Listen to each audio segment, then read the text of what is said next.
নব্বই দশক বা তার আগের সময়গুলোকেই বলা হয় সোনালি দিন। ভোরের আলো ফোটার আগেই মাঠে বাজত লাঙলের শব্দ, গরুর নিঃশ্বাসে মাটির গন্ধ মিশে যেত আকাশে। কৃষকের ঘামে জন্ম নিত অন্যের স্বপ্ন, আর পুরো গ্রাম ভরে উঠত জীবনের সুরে।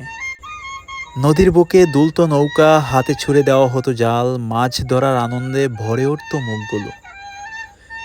ধান কাটা, খড়ের পাড়া বানানো, উঠোনে শস্য শুকানো, প্রতিটি মুহূর্তে লুকিয়ে ছিল এক অদ্ভুত শান্তি।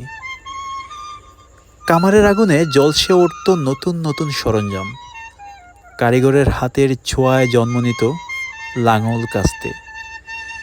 কেউ বানাতো নৌকা, কেউ বা কাঠে আলকাতরা মেখে সাজাতো নদীর বুক জয়ের স্বপ্ন।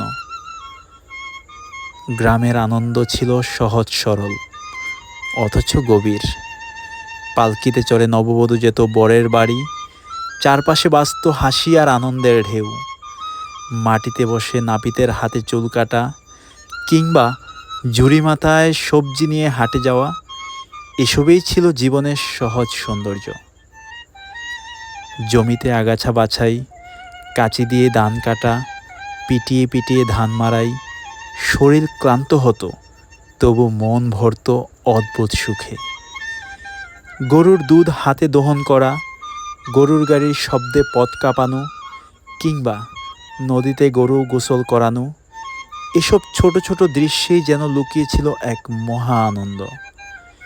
খড়ের ঘর, মাটির দেয়াল, খোলা আঙিনা, হাওয়ার ছোঁয়া, সেই ঘরগুলোই ছিল শান্তি, ভালোবাসা আর মিলনের গান।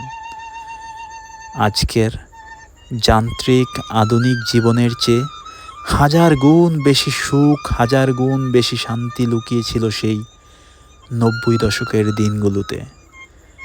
৯০ দশক আমাদের জীবনের সবচেয়ে সোনালি অতীত।